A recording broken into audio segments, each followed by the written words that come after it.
Olá, sejam bem-vindos. Estamos de volta no canal Palavra que dá vida ao Homem com a lição da Escola Bíblica Dominical, lição de número 2, Despertamento Espiritual, um Milagre. Antes de mais nada, aquele nosso combinado, aquele nosso trato de sempre, tá bom? Tá chegando aqui agora pela primeira vez? Se inscreve. Tá aqui acompanhando os vídeos? Dá o joinha, compartilha, divulga, manda para os familiares, manda para o pessoal da Escola Bíblica Dominical, tá bom? Porque a gente vai aprendendo, vai crescendo junto e vai divulgando a Palavra de Deus. Muito bem. Lição de número 2 que diz o despertamento espiritual, um milagre. O nosso textuário diz o seguinte: é isto digo, conhecendo o tempo, que é já a hora do despertamento do sono, porque a nossa salvação está agora mais perto de nós do que quando aceitamos a fé. Romanos 13, 11. Veja que interessante. A nossa salvação está mais perto agora do que quando começamos ou iniciamos a nossa fé. Verdade prática diz: o despertamento espiritual é uma consequência da submissão à vontade de Deus. Nossa leitura bíblica está em 2 livros. Primeiro, o livro de Esdras, capítulo 1, verso do 1 ao 7, e depois o livro de Neemias, capítulo de número 1, versos de 1 a 4.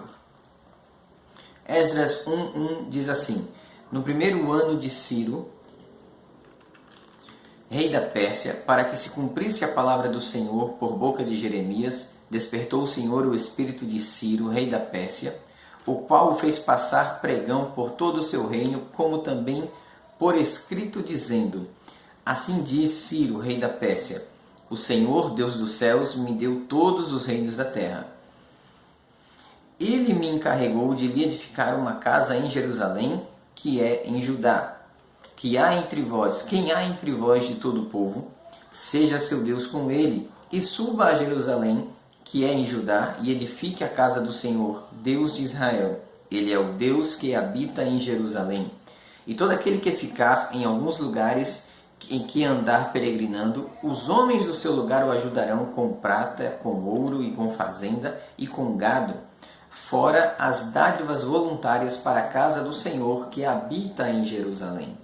Então se levantaram os chefes dos pais de Judá e Benjamim, os sacerdotes e os levitas, como todos aqueles cujo espírito Deus despertou para subirem a edificar a casa do Senhor, que está em Jerusalém. Todos os que habitavam os arredores lhe confortaram as mãos com vasos de prata, com ouro, com fazenda e com gado, e com coisas preciosas, fora toda a oferta voluntária que se deu. Também o rei Ciro tirou os vasos da casa do Senhor que Nabucodonosor tinha trazido de Jerusalém e que tinha posto na casa de seus deuses. Então aí você vê Deus agindo na vida de Ciro, homem que não era judeu, não era hebreu, era pagão, era de outra nação, era o famoso gentil, mas Deus usa ele, levanta ele para fazer com que as promessas ditas por Jeremias se cumprissem agora para a nação de Israel. Neemias 1:1. As palavras de Neemias, filho de Alquias: e sucedeu que no mês de Quisleu, no ano 20º, estando em Suzã, a fortaleza, que veio Hanani, um de meus irmãos, e ele e alguns de Judá, e perguntei-lhes pelos judeus que escaparam e que restaram do cativeiro acerca de Jerusalém.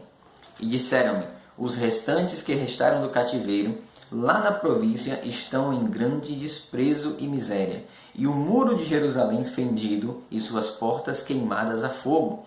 E sucedeu que, ouvindo eu essas palavras, assentei-me e chorei, e lamentei por alguns dias, e estive jejuando e orando perante o Deus dos céus.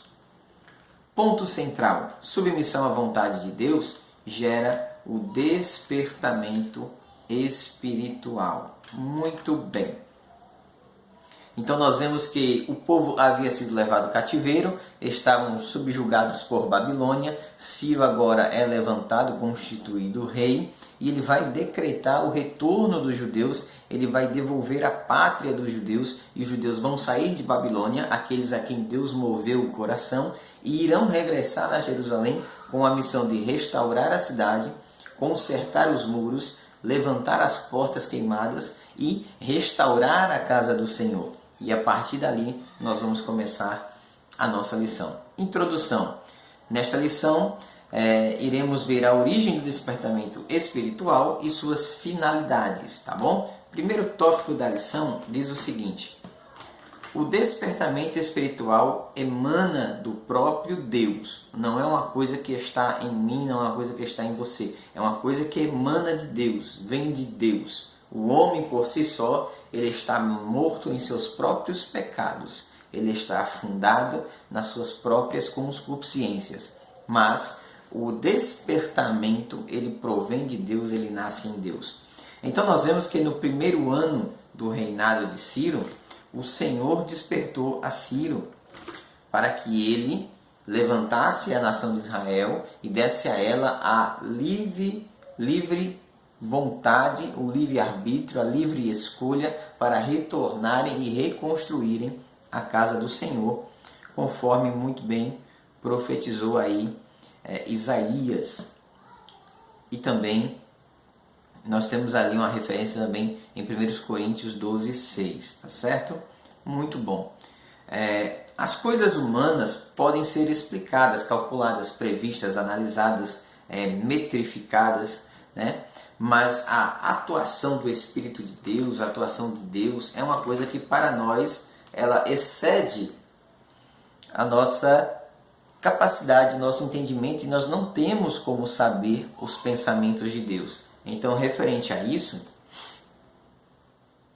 Jesus, certa feita, disse o seguinte, vamos ver, João 3,8 diz assim: mas a operação do Espírito Santo é diferente. Jesus disse: o vento sopra onde quer e ouve a sua voz, mas não sabe nem de onde vem, nem para onde vai. Assim é todo aquele que é nascido do Espírito. Então, o agir de Deus é diferente. Eu não consigo estipular uma métrica, eu não consigo traçar um plano de previsão, de previsibilidade, porque Deus ele age de uma forma diferente. Ele não é igual a mim ou igual a você. Então ele atua da forma que ele quer, ele levanta quem quer, ele usa quem quer. Ninguém é estrela.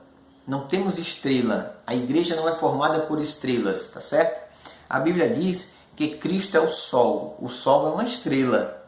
Se Cristo é o sol, a igreja é a lua. Porque a lua não tem luz própria.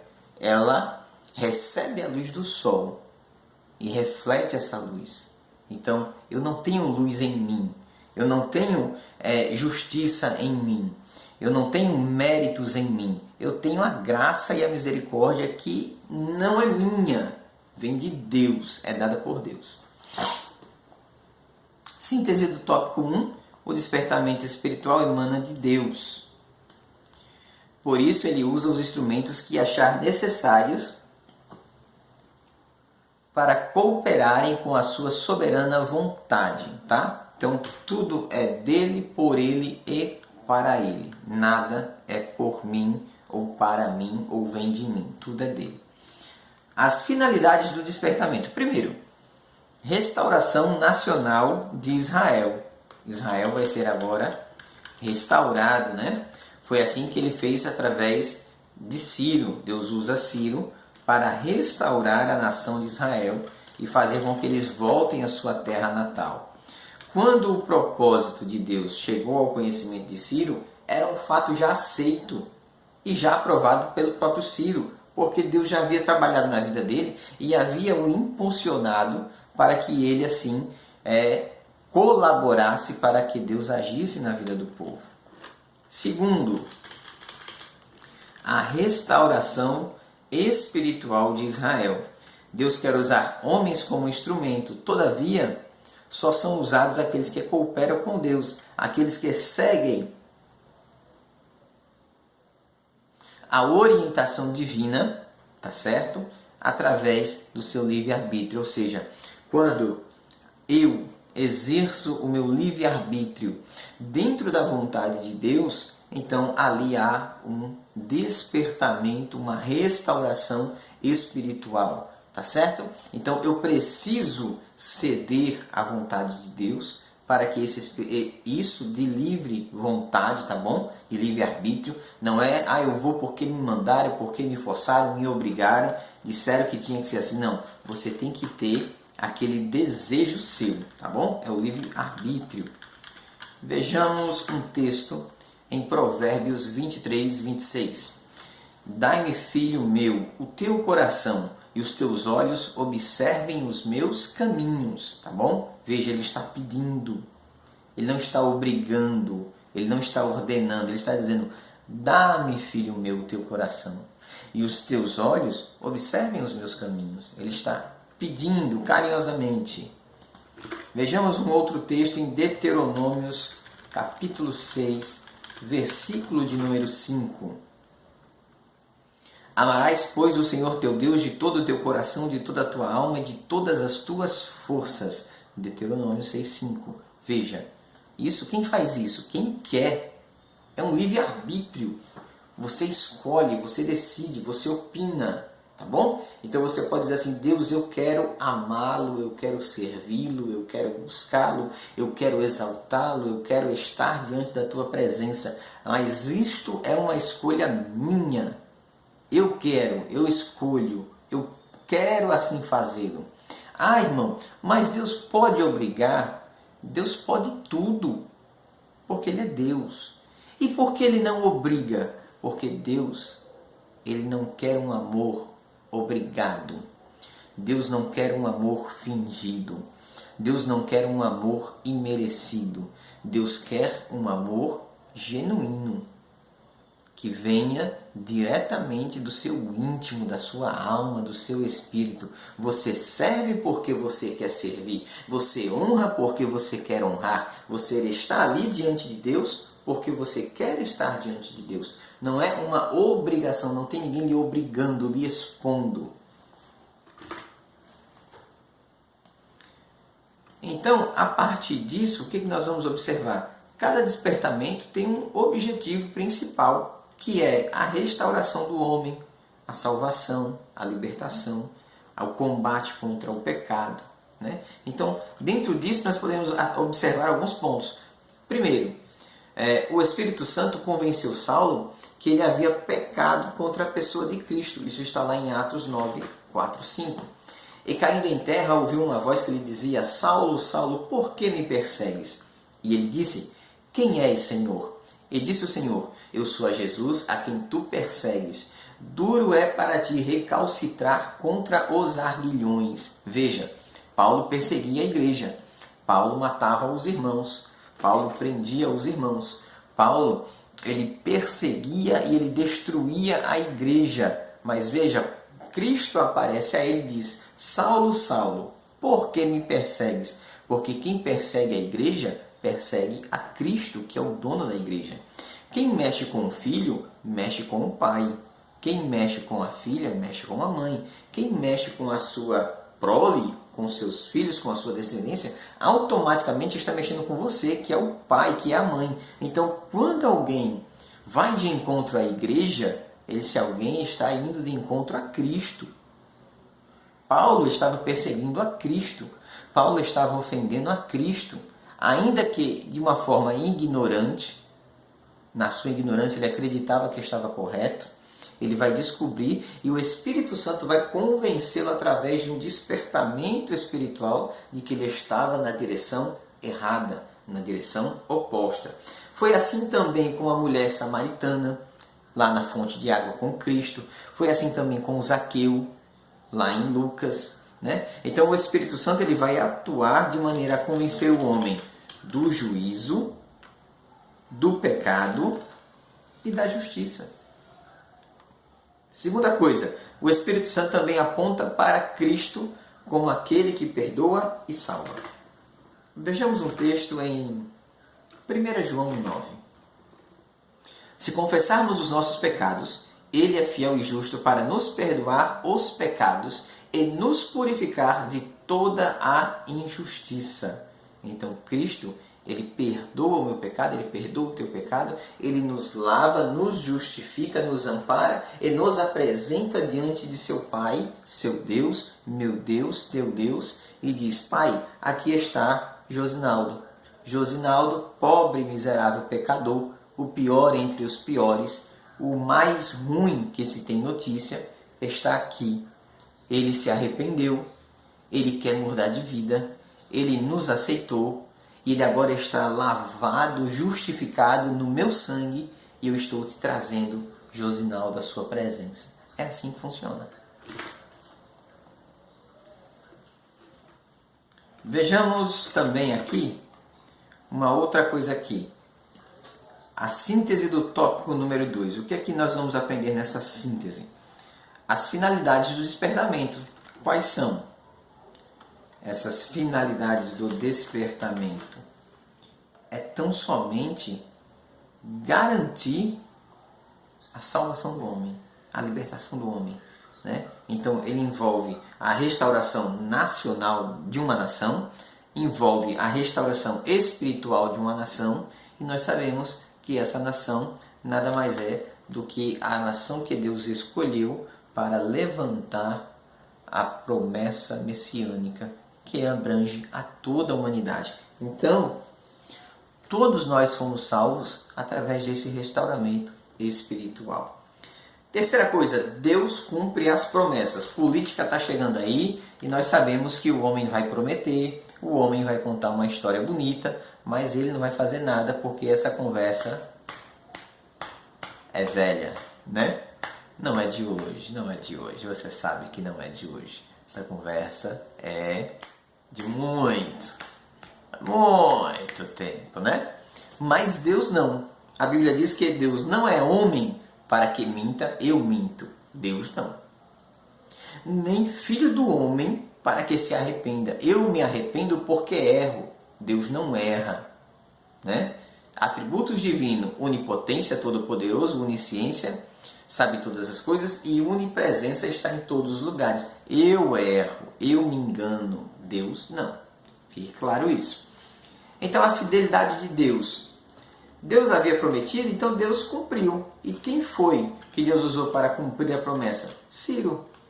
Deus levanta Ciro, constitui Ciro, opera na vida de Ciro, e Ciro agora está atuando a favor do povo de Deus. Olha que coisa linda. Sabe o que eu entendo com isso?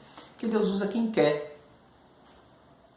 Tem coisas que Deus usa um ímpio. Tem coisas que Deus usa alguém que não é crente, alguém que não é cristão, alguém que não serve a Deus. Tem. Às vezes Deus usa até um animal, como usou a jumenta para falar com Balaão, porque ele é Deus.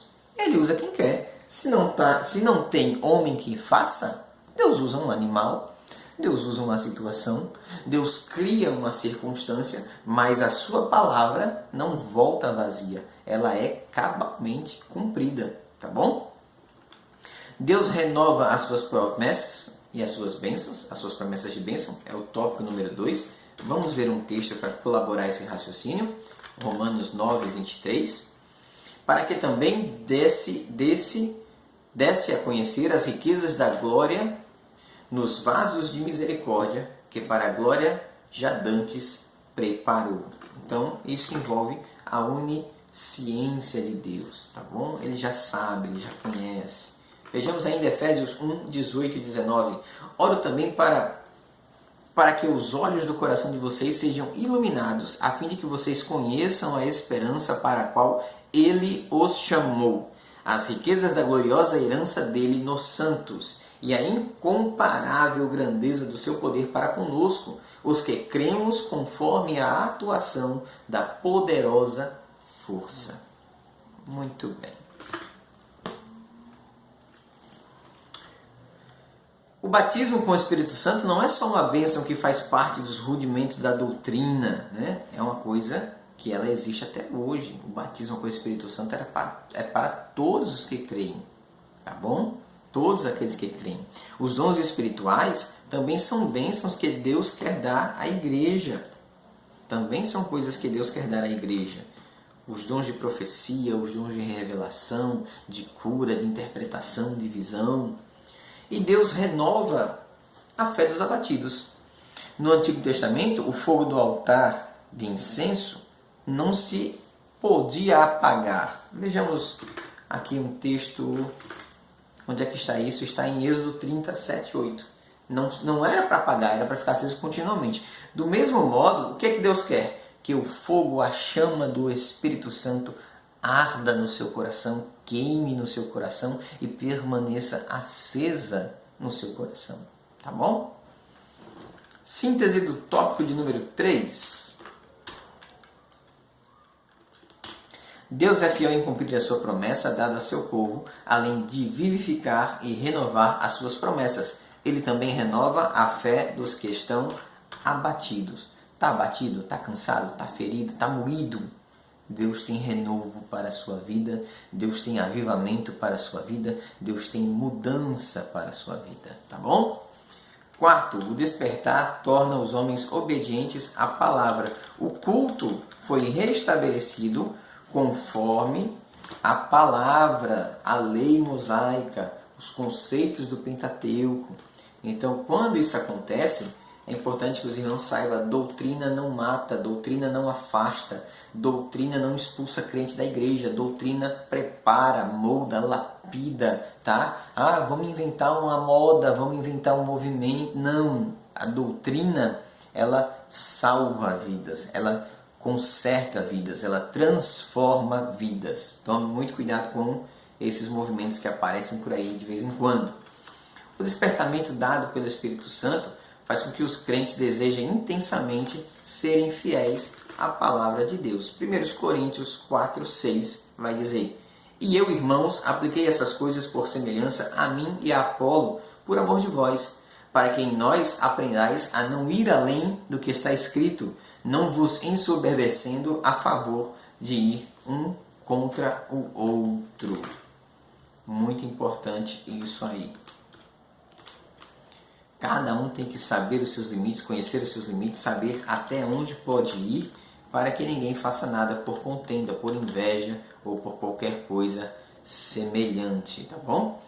Um dos resultados do despertamento é a obediência dos homens à palavra de Deus. Hoje, irmão, a gente vive um período em que o homem é muito desobediente. Então é normal você ouvir alguém dizer assim: eu vou pregar fora, porque Deus me chamou para pregar fora. Mas não pede autorização ao anjo da igreja, que é o pastor da igreja. Não pede autorização para sair ao coordenador do departamento. Então, isso não é obediência à palavra de Deus, isso é desobediência e é ego inchado. Ele acha que ele é melhor, ele acha que se ele não for, o culto não vai ser culto. Ele acha que se ele não for, ninguém vai poder pregar. E não é, irmãos. Temos que fazer tudo com ordem e decência, tá bom? Que Deus te abençoe, Deus te guarde, Deus te proteja hoje, amanhã e eternamente. Se você não é inscrito no canal, se inscreva no nosso canal, nos ajude a pregar a palavra de Deus. Aceite a Jesus como Salvador da sua vida, da sua alma, da sua família, da sua casa, tá bom? Volte-se para Deus, busque a presença de Deus. Que Deus te abençoe, fique com Deus e até mais, em nome de Jesus.